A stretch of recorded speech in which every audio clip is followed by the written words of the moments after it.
जय हिंद दोस्तों। आप सभी का स्वागत है हमारे इस YouTube channel SSC infinity academy में। तो जैसा कि दोस्तों पिछले क्लास में हम लोगों ने 9th चैप्टर का किए थे ग्रेविटेशनल से संबंधित क्वेश्चन को। आज हम दोस्तों गुरुत्वाकर्षण का जो 9th क्लास का जो एनसीईआरटी सीरीज है, जिसमें से दोस्तों हम लोग जितने भी वर्क पावर एनर्जी से कंसेप्ट होगा, यानी कि वर्क एनर्जी से कंसेप्ट होगा, सारे कंसेप्ट को देखेंगे और 9th क्लास का जितने भी क्वेश्चन होगा सारे क्वेश्चन को भी करेंगे। और क्वेश्चन के माध्यम से दोस्तों सारा चैप्टर का हम लोग क्या करेंगे, रिवीजन करेंगे। तो चलिए दोस्तों क्वेश्चन को शुरू करते हैं। तो सबसे पहला क्वेश्चन क्या है दोस्तों, वर्क एवं एनर्जी का, कि बल के अनुप्रयोग पर किसी वस्तु द्वारा किया गया कार्य शून्य होगा यदि वस्तु का विस्थापन डैश हो। तो देखिए दोस्तों आज हम दोस्तों यहाँ पे कब कब कार्य शून्य होगा, कब कब प्लस होगा, कब कब माइनस होगा, वो सारी चीजों के बारे में देख लेते हैं। तो देखिए दोस्तों, अगर हम पिछले क्लास में हमने बताया था दोस्तों कि जब भी वर्क हमारा होता है तो वर्क का हमारा फॉर्मूला क्या होता है, फोर्स इंटू डिस्प्लेसमेंट, यानी कि एफ एस कॉस थीटा होता है। क्या होता है, एफ एस कॉस थीटा होता है हमारा वर्क का फॉर्मूला। वर्क का फॉर्मूला हमारा क्या होता है, एफ एस कॉस थीटा होता है। अगर अगर दोस्तों अगर जैसे कि यहाँ पे कोई वस्तु है, एक वस्तु है और इस वस्तु को इस दिशा में खींचा जा रहा है, वस्तु को इस तरफ खींचा जा रहा है, इसका मतलब दोस्तों उस वस्तु को इस तरफ खींचा जा रहा है तो हॉरिजॉन्टल के साथ ही कितना डिग्री का कोण बना रहा है, यानी कि वस्तु भी इधर जा रहा है और खींचा भी इधर ही जा रहा है, यानी कि एंगल जो हो रहा है इसके बीच में, यानी कि एंगल जो हो रहा है यानी कि फोर्स भी इधर है और विस्थापन भी इधर है, तो एंगल जो इसके बीच में कितने डिग्री का है, 0 डिग्री का है। एंगल कितना डिग्री का है, 0 डिग्री का है। एंगल कितना है दोस्तों, 0 डिग्री का है। तो जब एंगल 0 डिग्री का होगा तब वर्क हमारा क्या होगा, एफ एस, यानी कि कॉस जीरो। तो कॉस देखिए दोस्तों, कॉस जीरो की बात करेंगे तो कॉस जीरो का मान क्या होता है हमारा, 1 होता है। क्या होता है, 1 होता है। तो यहाँ पे हम क्या करेंगे दोस्तों, इस कॉस थीटा की जगह पर 1 रख देंगे, यानी कि वर्क हमारा क्या होगा, एफ एस होगा। वर्क हमारा डायरेक्ट क्या हो जाएगा, एफ एस हो जाएगा। अब अगर हम दोस्तों दूसरा सिचुएशन की बात करें, अगर इसी वस्तु को 90 डिग्री पर खींचा जाए, इसी वस्तु को 90 डिग्री पर ऊपर से अगर बल लगा के खींचा जा रहा है और ये वस्तु को इधर हमें ले जाना है, वस्तु को इधर ले जाना है, तो विस्थापन इसके बीच में नहीं हो रहा है और एंगल भी कितना डिग्री का बन रहा है, 90 डिग्री का बन रहा है। तो इसमें हमारा वर्क क्या हो जाएगा, F S cos 90 degree, cos 90 degree. और कॉस 90 का मान हमारा क्या होता है दोस्तों, 0। 90 का मान क्या होता है, 0। 90 का मान क्या हो रहा है, 0 हो रहा है। तो यहाँ पे हमारा क्या हो जाएगा, यानी कि 90 का मान 0, तो ये पूरा का पूरा टर्म हमारा क्या हो जाएगा, 0 हो जाएगा, क्योंकि cos 90 का मान क्या होता है, 0 होता है।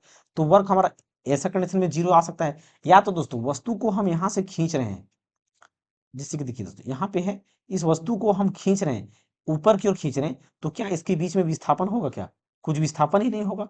तो जब विस्थापन ही नहीं होगा तो उस केस में भी विस्थापन जब 0 हो जाएगा, विस्थापन जब 0 हो जाएगा तब भी वर्क क्या होगा, 0 होगा। तो दो कंडीशन में 0 होगा, या तो विस्थापन शून्य हो जाए, वर्क हमारा दो कंडीशन में 0 होगा, या तो विस्थापन जो होगा, विस्थापन अगर शून्य हो जाए तब भी 0 होगा, या तो फिर दोस्तों एंगल जो है वो 90 डिग्री हो जाए, तब हमारा वर्क क्या होगा, 0 होगा। वर्क क्या होगा, शून्य होगा। दो केस में हमारा कार्य क्या होगा, शून्य हो सकता है। एक केस एक एक सिचुएशन और या बन सकता है दोस्तों, कि अगर वस्तु को इस दिशा में खींचा जाए और हमें इस दिशा में लेके जाए, तो यहाँ पे वर्क बराबर क्या हो जाएगा, वर्क बराबर एफ एस कॉस थीटा होता है, एफ एस कॉस थीटा होता है ना। तो वर्क बराबर एफ एस और कॉस थीटा यानी कि 180 डिग्री। और कॉस 180 का जो वैल्यू होता है, कॉस 180 का मान जो होता है दोस्तों, वो कितना होता है, -1 होता है। कितना होता है, -1 होता है। तो जब -1 होगा तो वर्क हमारा यहाँ पे क्या हो जाएगा, वर्क बराबर माइनस एफ एस हो जाएगा। माइनस क्या हो जाएगा, एफ एस हो जाएगा। तो यहाँ पे तीन केस निकल करके आया कि वर्क हमारा क्या होगा, पहला तो यहाँ पे एक पॉजिटिव होगा, तो वर्क हमारा क्या क्या हो सकता है, पॉजिटिव हो सकता है, वर्क हमारा नेगेटिव भी हो सकता है, वर्क हमारा 0 भी हो सकता है। तो ये तीनों केस हमने बता दिया। ये केस 1 हम इसको कह सकते हैं, ये केस 2 हो जाएगा और ये केस 3, तीन केस इसमें आ गया। तो यहाँ पे क्या बोला कि कार्य शून्य होगा। तो कार्य शून्य हमारा कब हो सकता है, जब वस्तु को 0 डिग्री एंगल पर, 90 डिग्री के एंगल पर खींचा जाए तब, या तो विस्थापन 0 होगा, तब हमारा यहाँ पे क्या हो जाएगा, तब हमारा क्या हो जाएगा, कार्य शून्य होगा। तो यहाँ पे क्या बोला विस्थापन क्या होना चाहिए, यानी कि विस्थापन से संबंधित पूछा है। तो विस्थापन जब शून्य होगा तभी कार्य यहाँ पे शून्य हो सकता है। तो विस्थापन शून्य, यानी कि सी नंबर का बिल्कुल सही आंसर हो जाएगा। अगला क्वेश्चन क्या है दोस्तों, जब एक वस्तु बल की दिशा में 1 न्यूटन के बल के अंतर्गत 1 मीटर की दूरी तक चलती है, तो फिर तो किए गए काम की मात्रा क्या है, काम की मात्रा क्या है। तो देखिए दोस्तों, अब हम क्या करेंगे, वर्क बराबर हमारा फॉर्मूला क्या होता है, F S cos theta, F S cos theta. लेकिन ये वस्तु हो गया और वस्तु को इधर खींचा जा रहा है, एफ फोर्स से, यानी कि 1 न्यूटन फोर्स से खींचा जा रहा है, और वस्तु भी इधर ही गति कर रहा है, यानी कि विस्थापन भी इधर ही हो रहा है। और विस्थापन कितना का हो रहा है, यानी कि फोर्स लग रहा है 1 न्यूटन का, और विस्थापन जो हो रहा है, फोर्स कितना का लग रहा है 1 न्यूटन का, और विस्थापन जो हो रहा है कितना हो रहा है, 1 मीटर विस्थापन हो रहा है। विस्थापन कितना हो रहा है, 1 मीटर हो रहा है। अब यहाँ पे एंगल की अगर बात करें दोस्तों, तो जिस तरफ से वस्तु को खींचा जा रहा है उधर ही वस्तु मूव कर रहा है, तो वस्तु और विस्थापन के बीच में एंगल कितना हो रहा है, 0 डिग्री का हो रहा है।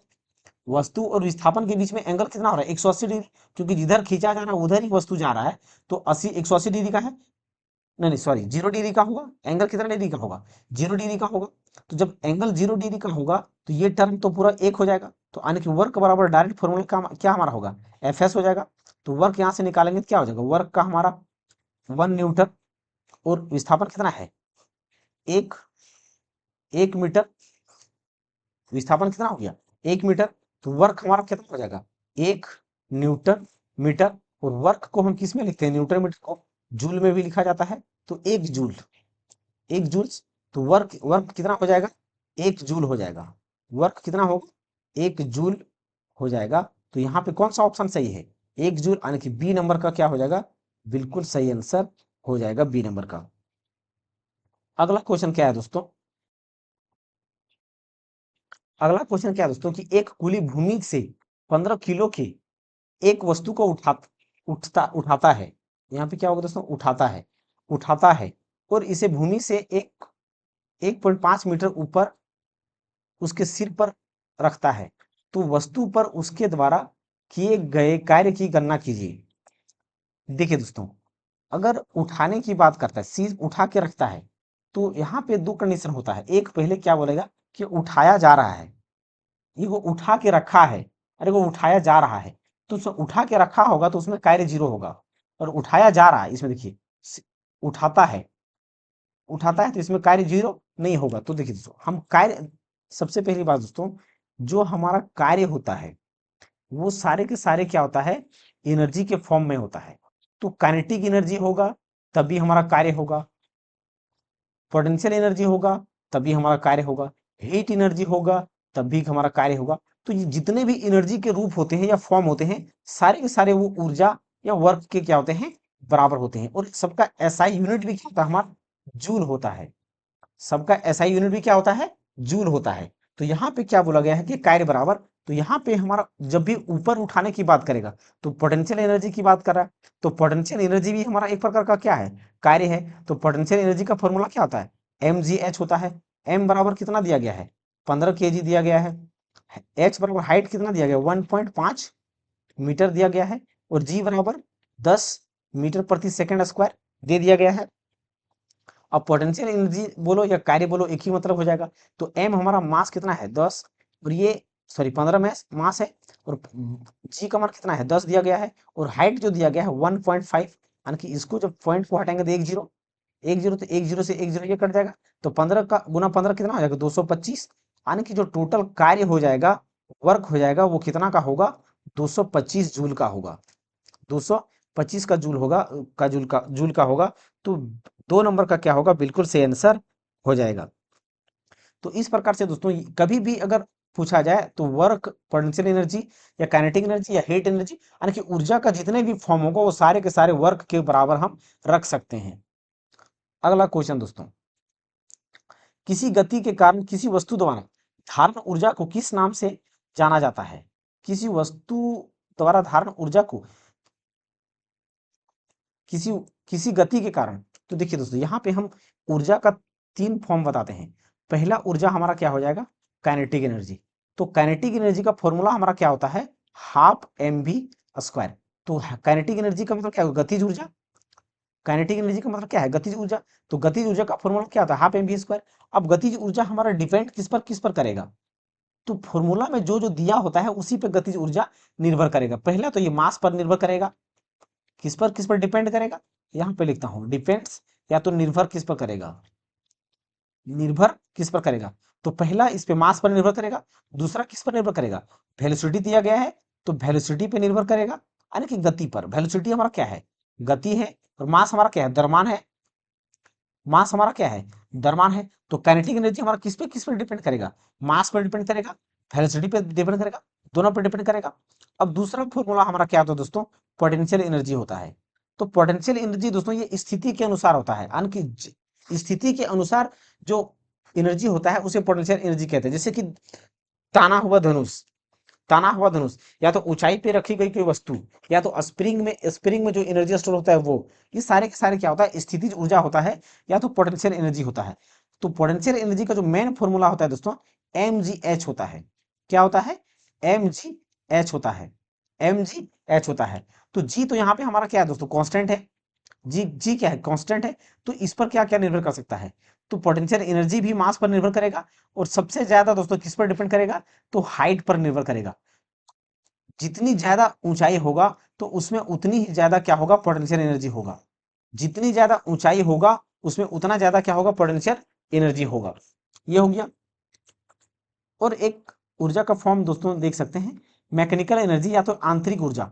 तो जब दोस्तों काइनेटिक एनर्जी और पोटेंशियल एनर्जी को जोड़ दिया जाता है, तो यानी कि दोनों के संयोग को क्या कहा जाता है, मैकेनिकल एनर्जी कहा जाता है।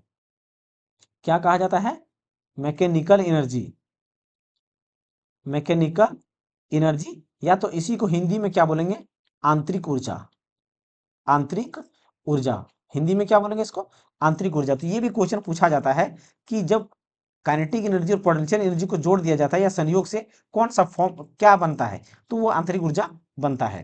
तो ये हमारा एनर्जी का फॉर्मूला, यानी कि दोस्तों फॉर्मूला एनर्जी से संबंधित फॉर्मूला हो गया।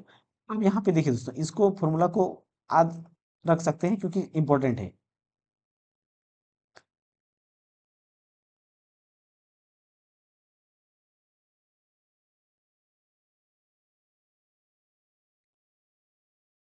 दूसरा फॉर्मूला दोस्तों यहाँ पे है ये, तो ये दो फॉर्मूला को दोस्तों याद रख सकते हैं, ये तीसरा फॉर्मूला को भी आप याद रख सकते हैं। अब देखिए दोस्तों, अब यहाँ पे बोला क्या, क्वेश्चन क्या बोला गया है कि गति के कारण किसी वस्तु द्वारा धारण ऊर्जा को किस नाम से जाना जाता है। तो गति हमने क्या बताया कि जिसमें गति होगा, गति यानी कि वेलोसिटी की बात कर रहा है, तो वेलोसिटी किसमें, हमारा काइनेटिक एनर्जी में। तो वो फॉर्मूला कौन सा हो जाएगा, गतिज ऊर्जा एनर्जी हो जाएगा। कौन सा एनर्जी होगा, गतिज एनर्जी, गतिज ऊर्जा हो जाएगा, जो कि ऑप्शन नंबर सी यहाँ पे सही आंसर हो जाएगा। अब यहाँ पे दोस्तों ऐसा भी क्वेश्चन पूछा जाता है कि अगर गति को दो गुना कर दिया जाए, तो दो वेलोसिटी को दो के यहाँ जगह रखेंगे, दो दूना चार, यानी कि चार गुना गतिज ऊर्जा हो जाएगा।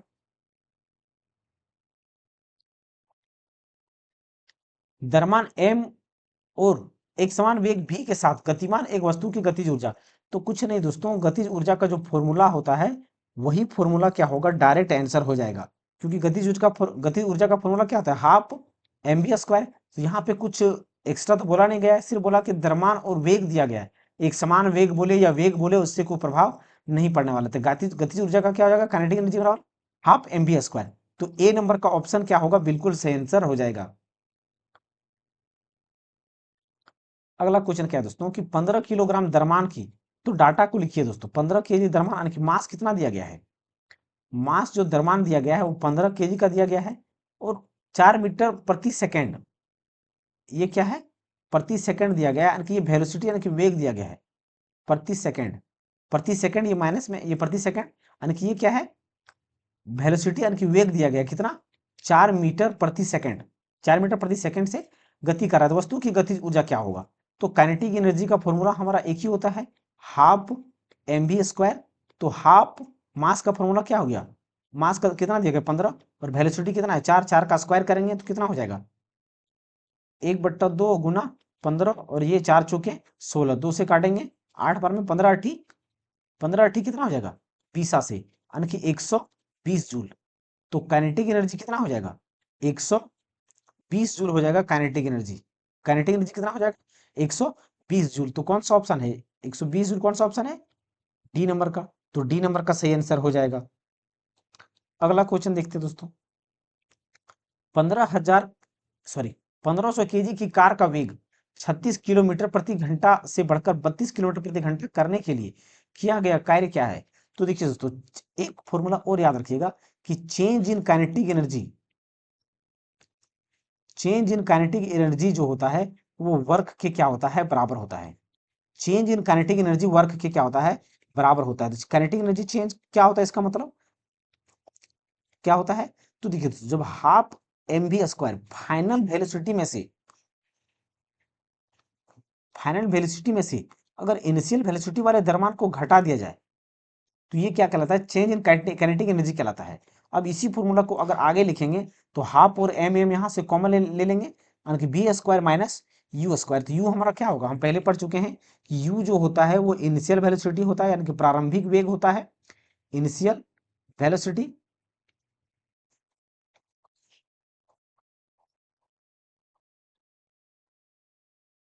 इनिशियल वेलोसिटी यू का मतलब क्या हो गया, इनिशियल वेलोसिटी प्रारंभिक वेग, और v का मतलब क्या हो गया, फाइनल वेलोसिटी यानी कि अंतिम वेग।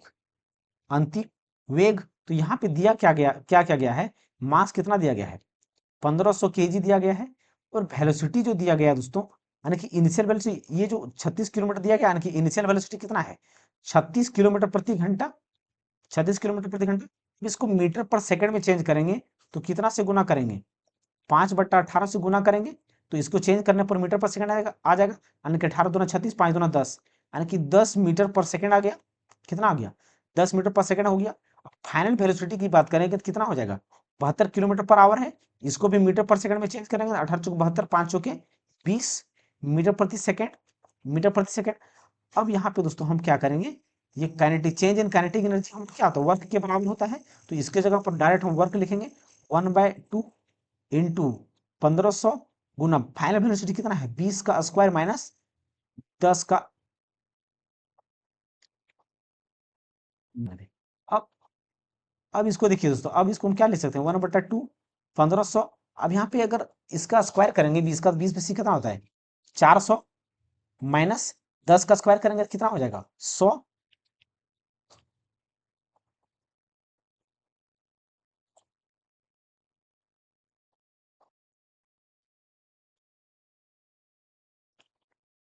अब देखिए दोस्तों, वर्क बराबर अगर हम बात करेंगे तो वर्क बराबर कितना, फिर से इसको कैलकुलेट करेंगे तो 1500। अब यहाँ पे ये कितना हो जाएगा 300, 400 में 100 जाएगा 300। अब इसको अगर देखें दोस्तों तो ये कितना बार में कटेगा, 2 से काटेंगे तो 150, यानी कि 15 15 15 15 15 15 कितना हो जाएगा, 15 का स्क्वायर करेंगे 225, 225 होगा। अब कितना जीरो हो जाएगा, 2 जीरो इधर और 1 जीरो इधर, यानी कि 3 जीरो आ जाएगा।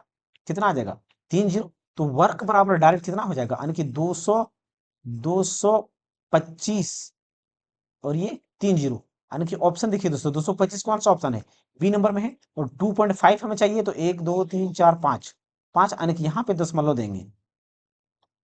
कहाँ पे देंगे, अगर यहाँ पे हम दशमलव देते हैं तो 2.25 इंटू 1 2 3 4 5, 10 के पावर 5 जूल, 5 जूल। तो ये क्या निकल करके आ गया, वर्क निकल करके आ गया। ये क्या निकल करके आया, वर्क निकल के आया। तो ये कौन सा ऑप्शन में दिया गया है, बी नंबर ऑप्शन में। तो बी नंबर ऑप्शन क्या होगा, बिल्कुल सही आंसर हो जाएगा। अगला क्वेश्चन क्या है दोस्तों, स्थिति या आकार में परिवर्तन के कारण किसी वस्तु में मौजूद ऊर्जा को क्या कहा जाता है? तो हमने क्या कहा दोस्तों, जो स्थिति के अनुसार जिसमें ऊर्जा हो वो स्थितिज ऊर्जा कहलाता है, यानी कि पोटेंशियल एनर्जी कहलाता है। पोटेंशियल एनर्जी का फॉर्मूला क्या होता है, mgh होता है, mgh होता है। अब देखिए दोस्तों, पोटेंशियल एनर्जी आया तो इसके बारे में हम बता देते हैं थोड़ा सा। पोटेंशियल एनर्जी की बात करें या स्थितिज ऊर्जा कहाँ कहाँ पे पाया जाता है, तो खींचा हुआ खींचा हुआ धनुष या ताना हुआ धनुष, तीर या तो खींचा हुआ धनुष हम कह सकते हैं।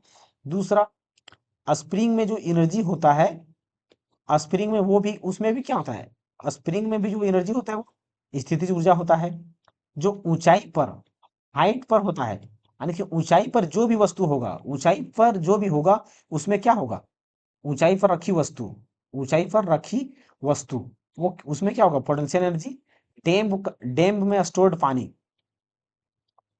डैम या तालाब में स्टोर्ड पानी, डैम या तालाब में स्टोर्ड पानी, डैम या तालाब में स्टोर पानी, पानी, पानी। तो ये इस इन सब सारी चीजों में क्या होता है, स्थितिज ऊर्जा होता है। क्या होता है, स्थितिज ऊर्जा होता है। तो अब यहाँ पे दोस्तों स्थितिज ऊर्जा के आंसर हमने देख लिया। नेक्स्ट क्वेश्चन, पहला क्वेश्चन क्या है, जमीन के ऊपर किसी बिंदु पर किसी वस्तु की गुरुत्वाकर्षण क्षमता को डैश में किए गए कार्य के रूप में परिभाषित किया जाता है। जमीन के ऊपर किसी बिंदु पर किसी वस्तु की गुरुत्वाकर्षण क्षमता को डैश में किए गए कार्य के रूप में परिभाषित किया जाता है। तो एक बात सुनिएगा दोस्तों, ध्यान से समझिएगा दोस्तों, जैसे कि एक वस्तु यहाँ पे पृथ्वी पर है, पृथ्वी पर क्या रखा हुआ है, तो ये पृथ्वी पर रखा हुआ है, तो ये उड़ क्यों नहीं रहा है, ये उड़ क्यों नहीं रहा है, क्योंकि दोस्तों गुरुत्वाकर्षण के कारण पृथ्वी हर एक वस्तु को, जितने भी वस्तु है, हर एक वस्तु को अपनी की ओर आकर्षित करता है। क्या करता है, आकर्षित करता है। अगर यही वस्तु को हमने उठा के ऊपर ले गया, हमने उठा के क्या किया, इस वस्तु को ऊपर ले गए। अब जब ऊपर ले गए तो ये गुरुत्वाकर्षण के खिलाफ ले गए, क्योंकि गुरुत्वाकर्षण चाहता है कि हर एक वस्तु उसकी उसकी ओर आकर्षित हो। लेकिन इस वस्तु को हम क्या किए, उठा के ऊपर ले गए, यानी कि गुरुत्वाकर्षण के खिलाफ ले गए। क्या कर रहे हैं हम लोग, गुरुत्वाकर्षण के विपरीत लेके जा रहे हैं। गुरुत्वाकर्षण चाहता है कि नीचे तक, नीचे हर एक वस्तु रहे, लेकिन हम लोग उसके उसके क्या कर रहे हैं, विपरीत कर रहे हैं। तो इसीलिए जी को जब भी किसी वस्तु को ऊपर हम लेके जाते हैं तो क्या करते हैं, नेगेटिव लिखते हैं। और जब भी वस्तु नीचे आता है तब जी का मान हम क्या लेते हैं, पॉजिटिव लेते हैं, क्योंकि जी नीचे कोई वस्तु आ रहा है यानी कि गुरुत्वाकर्षण के साथ चल रहा है, और ऊपर को जा रहा है यानी कि गुरुत्वाकर्षण के विपरीत लेके जाया जा रहा है, इसलिए उसमें जी का मान हम नेगेटिव लेते हैं। अब दोस्तों क्वेश्चन को फिर से पढ़िए और ऑप्शन को देखिए। जमीन के ऊपर किसी बिंदु पर किसी वस्तु की गुरुत्वाकर्षण क्षमता को डैश में किए गए कार्य के रूप में परिभाषित किया जाता है। तो इसे केंद्र में रखे रख रहे हैं, बिल्कुल नहीं दोस्तों। क्या केंद्र में हम वस्तु को रख रहे हैं, क्या केंद्र में रख रहे हैं, बिल्कुल नहीं। गुरुत्वाकर्षण क्षमता के अकॉर्डिंग बोला है, तो केंद्र में रखेंगे तो केंद्र में तो गुरुत्वाकर्षण होता ही नहीं। पृथ्वी के केंद्र में जी का मान क्या होता है दोस्तों, पृथ्वी के केंद्र में जी का मान 0 होता है। जी का मान सबसे ज्यादा मैक्सिमम जी का मान क्या होता है, ध्रुव पर होता है। पृथ्वी के ध्रुव पर क्या होता है, जी का मान मैक्सिमम होता है। जैसे हम नीचे जाएंगे तभी जी का मान घटेगा, ऊपर जाएंगे तभी जी का मान घटेगा, तभी क्या होगा, जी का मान घटेगा। ध्रुव पर क्या होता है, जी का मान मैक्सिमम होता है। तो उस पर गुरुत्वाकर्षण बल लगाना, तो कोई वस्तु को ऊपर हम खींच रहे हैं, तो क्या वो उस वस्तु पे बल लग रहा है क्या, यहाँ पे क्या बोला कि जमीन के ऊपर किसी वस्तु को, तो गुरुत्वाकर्षण का जब ऊपर ले रहे हैं तो गुरुत्वाकर्षण बल उस पर नहीं लगा रहा है, बल लगा रहा है, लेकिन उस वस्तु के गुरुत्वाकर्षण के अगेंस्ट बल लग रहा है। तो ये गुरुत्वाकर्षण बल लगा रहा है, बिल्कुल नहीं। गुरुत्वाकर्षण के विपरीत इसे जमीन से उस बिंदु तक उठाना, तो ये दोस्तों बिल्कुल सही है, क्योंकि गुरुत्वाकर्षण के विपरीत हम काम कर रहे हैं। जमीन से, जमीन के ऊपर किसी वस्तु को उठा रहे हैं किसी बिंदु तक, यानी कि गुरुत्वाकर्षण की क्या कर रहे हैं, हम विपरीत काम कर रहे हैं। क्या कर रहे हैं, विपरीत काम कर रहे हैं। तो यहाँ पे सी नंबर का क्या होगा, बिल्कुल सही आंसर हो जाएगा। यह गुरुत्वाकर्षण के विपरीत जमीन पर खड़े होने की अनुमति देता है, बिल्कुल नहीं दोस्तों, खड़े होने की अनुमति नहीं देता है, बल्कि ये अपनी ओर आकर्षित करता है। अगला क्वेश्चन क्या है दोस्तों, अगला क्वेश्चन क्या बोला गया कि भूमि से 6 मीटर की ऊंचाई पर स्थित 10 केजी द्रव्यमान की एक वस्तु की ऊर्जा की गणना करें। तो ऊर्जा, तो डाटा क्या क्या दिया गया दोस्तों, डाटा क्या क्या दिया गया है, मास दिया गया कितना, 6 मीटर, भूमि से उनकी हाइट कितना दिया गया है, मास कितना 10 केजी दिया गया है, और हाइट की बात करें, ऊंचाई कितना दिया गया है, 6 मीटर दिया गया है। और जी का जो मान है दोस्तों हमेशा कांस्टेंट रहता है, या तो इसे 10 के बराबर भी दिया जाता है कभी कभी। तो जी का मान 9.8 मीटर प्रति सेकंड स्क्वायर है। तो अब यहाँ पे क्या बोला गया है कि ऊर्जा की गणना करें। तो जब भी किसी वस्तु को ऊपर उठाया जाता है तो उसमें कौन सी ऊर्जा होता है, स्थितिज ऊर्जा होता है, यानी कि पोटेंशियल एनर्जी होता है। पोटेंशियल एनर्जी का फॉर्मूला क्या होता है, एमजीएच, एमजीएच होता है। तो मास कितना है 10 केजी, जी बराबर 9.8, हाइट कितना दिया गया 6, हाइट कितना है 6। अब अगर इस पॉइंट को यहाँ से हटाएंगे तो ये 10 से 10 कैंसिल हो जाएगा, यानी कि 6 से गुना करेंगे तो कितना बच जाएगा, 6 से गुना करेंगे तो कितना बचेगा, यानी कि पोटेंशियल एनर्जी बराबर कितना होगा, 6 अठे 48 के 8, बाकी हाथ, बाकी हाथ कितना होता है 4, फिर 6 9 54 और 4 58, यानी कि 588 जूल होता है। 588 जूल, ऊर्जा हमेशा क्या होता है, जूल में होता है। तो वॉट वॉट वाला तो ऐसे कैंसिल हो जाएगा, यानी कि 588 जूल बी नंबर का क्या होगा, सही आंसर हो जाएगा। अगला क्वेश्चन क्या है दोस्तों कि 12 किलोग्राम द्रव्यमान की एक वस्तु जमीन से एक निश्चित ऊंचाई पर है। यदि वस्तु की स्थिति ऊर्जा 480 जूल है, तब जमीन से वस्तु की ऊंचाई ज्ञात कीजिए। सेम क्वेश्चन दोस्तों, फॉर्मूला सेम लगेगा। इसमें ये माइनस माइनस होगा, इसमें मीटर प्रति सेकंड स्क्वायर। 12 क्या क्या दिया गया, मास बराबर कितना है 12 केजी, जी बराबर कितना दिया गया 10 मीटर प्रति सेकंड स्क्वायर, और जो पोटेंशियल एनर्जी दे दिया गया है, तो पहले से इसमें 480 जूल पोटेंशियल एनर्जी दे दिया गया है। पोटेंशियल एनर्जी पहले से 480 जूल दे दिया गया है। अब पोटेंशियल एनर्जी बराबर फॉर्मूला क्या होता है, एम जी एच। यहाँ से हमें क्या निकालना है, एच निकालना। पोटेंशियल एनर्जी की जगह पर 480 जूल, मास कितना दिया गया है, मास 12 केजी, जी का मान कितना दिया गया 10 दिया गया है। हाइट निकालना है, कितना निकालना हाइट, तो हाइट को बराबर किस पर ले जाते हैं, यानी किसको बराबर किस पर ले जाते हैं, कितना हो जाएगा 480 बट्टा 120, 10 से 10 12 चौके 48, यानी कि हाइट जो हो जाएगा कितना हो जाएगा 4 मीटर ऊंचा होगा। हाइट कितना है 4 मीटर ऊंचा होगा। तो ऑप्शन सी यहाँ पे क्या होगा, सही आंसर हो जाएगा। अगला क्वेश्चन क्या है कि निम्नलिखित में से किसे ना तो उत्पन्न किया जा सकता है और ना ही नष्ट किया जा सकता है। तो देखिए दोस्तों, ऊर्जा संरक्षण का नियम क्या कहता है, ऊर्जा संरक्षण का नियम, ऊर्जा संरक्षण नियम क्या कहता है, या तो conservation of energy, conservation of energy, conservation of energy, conservation of energy, या तो ऊर्जा संरक्षण संरक्षण का नियम क्या कहता है कि ना तो एनर्जी को निर्माण किया जा सकता है और ना ही नष्ट किया जा सकता है। ऊर्जा को ना तो उत्पन्न किया जा सकता है, ना तो उत्पन्न किया जा सकता है, उत्पन्न किया जा सकता है और ना ही नष्ट किया जा सकता है, और ना ही नष्ट किया जा सकता है। ऊर्जा क्या होता है, एक फॉर्म से दूसरे फॉर्म में ट्रांसफर हो जाता है। ऊर्जा क्या होता है, एक फॉर्म से दूसरे फॉर्म में ट्रांसफर हो जाता है, नहीं नष्ट किया जाता है। बल्कि ऊर्जा क्या होता है, एक फॉर्म से दूसरे फॉर्म में ट्रांसफर हो जाता है। तो यहाँ पे क्या बोला गया कि उत्पन्न किया जा सकता है, ना ही नष्ट किया जा सकता है। तो ऊर्जा को ना तो हम लोग नष्ट कर सकते हैं, ना ही निर्माण कर सकते हैं। अगला क्वेश्चन क्या है, स्थितिज ऊर्जा और गतिज ऊर्जा के योग को तो हमने दोस्तों पहले कहा है, इसके बाद पहले बता दिया कि जो मैकेनिकल एनर्जी होता है, जब हम पोटेंशियल मैकेनिकल एनर्जी बराबर जो होता है पोटेंशियल एनर्जी और काइनेटिक एनर्जी को जब हम जोड़ देते हैं, तो वो हमारा क्या कहलाता है, मैकेनिकल एनर्जी यानी कि आंतरिक ऊर्जा कहलाता है। क्या कहलाता है, आंतरिक ऊर्जा कहलाता है। तो बी नंबर का सही आंसर हो जाएगा। अब ऐसा भी क्वेश्चन पूछा जा सकता है दोस्तों कि जब पोटेंशियल एनर्जी हमें चाहिए, तो मैकेनिकल एनर्जी में से काइनेटिक एनर्जी घटा देंगे, तब हमारा पोटेंशियल एनर्जी निकल जाएगा।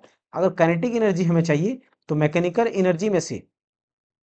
एनर्जी में से पोटेंशियल एनर्जी घटा देंगे, तब भी हमारा निकल जाएगा, तो काइनेटिक एनर्जी निकल जाएगा। तो ये तीन तरीके से इसको पूछा जाता है, तीन तरीके से इसको पूछा जाता है, ये भी याद रखिएगा। अगला क्वेश्चन, कार्य करने की दर को डैश के रूप में परिभाषित किया जाता है। तो देखिए दोस्तों, हमने ऊर्जा को क्या पढ़ा, हमने ऊर्जा बराबर हमने क्या पढ़ा, जो फोर्स इनटू डिस्प्लेसमेंट या विस्थापन होता है, वो क्या कहलाता है, ऊर्जा वर्क कहलाता है, या तो ऊर्जा कहलाता है। क्या कहलाता है, वर्क या तो ऊर्जा कहलाता है, वर्क कहलाता है। लेकिन कार्य करने की दर को, जब इसी कार्य को दोस्तों, अगर वर्क को दर जब भी कहा जाए, दर जब भी कहा जाए, इसका मतलब क्या होता है कि नीचे समय से डिवाइड किया जा रहा है, नीचे क्या हो रहा है, समय से डिवाइड किया जा रहा है। तो वर्क बट टाइम हमारा जो होता है, वो पावर कहलाता है। क्या कहलाता है, पावर यानी कि शक्ति कहलाता है। क्या कहलाता है, शक्ति कहलाता है, यानी कि कार्य बट्टा समय, कार्य बट्टा समय। और कार्य की जगह पर दोस्तों कोई भी ऊर्जा को हम रख सकते हैं, कार्य की जगह पर कोई भी ऊर्जा बट्टा समय, वो शक्ति ही कहलाएगा। तो यहाँ पे सी नंबर का क्या होगा, बिल्कुल सही आंसर हो जाएगा, बिल्कुल सही आंसर हो जाएगा। अब शक्ति का दोस्तों एसआई यूनिट की बात करें, तो वर्क का क्या होता है, न्यूटन मीटर होता है बट्टा सेकेंड। तो इसको हम क्या लिख सकते हैं, जूल पर सेकेंड लिख सकते हैं, या तो इसको दोस्तों जूल पर सेकेंड को ही वॉट बोला जाता है, वॉट। तो इसका एसआई यूनिट जूल पर सेकेंड भी हो सकता है, या तो वॉट भी इसका एसआई यूनिट मात्रक हो सकता है, मात्रक या तो एसआई यूनिट हो सकता है। अगला क्वेश्चन, यदि कोई कारक वर्क कार्य को T समय में करता है तो शक्ति दिया जाता है। तो सेम क्वेश्चन दोस्तों, पर पावर बराबर हमने क्या बताया, वर्क बट्टा समय, वर्क बट्टा समय, यानी कि शक्ति बराबर हमारा क्या होता है, कार्य बट्टा समय, कार्य बट्टा समय, कार्य बट्टा समय। तो शक्ति दिया गया, शक्ति का कार्य बट्टा समय, तो कार्य बट्टा समय कौन सा ऑप्शन, डी नंबर का ऑप्शन। शक्ति की इकाई क्या है, तो अभी हमने बताया दोस्तों शक्ति की इकाई क्या होता है, वॉट होता है। जूल किसका है, कार्य का, कार्य का बोलो या तो कोई भी ऊर्जा होगा सबका ऐसा ही मात्रक क्या होता है, जूल होता है। न्यूटन किसका ऐसा ही मात्रक है, बल का है। 50 kg का एक लड़का 9 सेकंड में 45 सीढ़ियों की सीढ़ी पर चढ़ता है। यदि प्रत्येक सीढ़ी की ऊंचाई 15 सेंटीमीटर है तो उसकी शक्ति ज्ञात कीजिए। दिया गया है जी बराबर 10 मीटर प्रति सेकंड स्क्वायर। तो क्या क्या दिया गया है दोस्तों, पहले डाटा को लिखते हैं। मास कितना दिया गया है, 50 kg का दिया गया है, और टाइम जो दिया गया है वो 9 सेकंड का दिया गया है, और एक सीढ़ी की ऊंचाई कितना है, 15 सेंटीमीटर है। एक सीढ़ी का हाइट कितना है, 15 सेंटीमीटर है, लेकिन टोटल सीढ़ी कितना है, 45 सीढ़ी है। टोटल सीढ़ी कितना है, 45 सीढ़ी है, लेकिन ये किस में है, सेंटीमीटर में है। लेकिन मीटर में चेंज करने के लिए क्या करेंगे हम, 100 से भाग देंगे।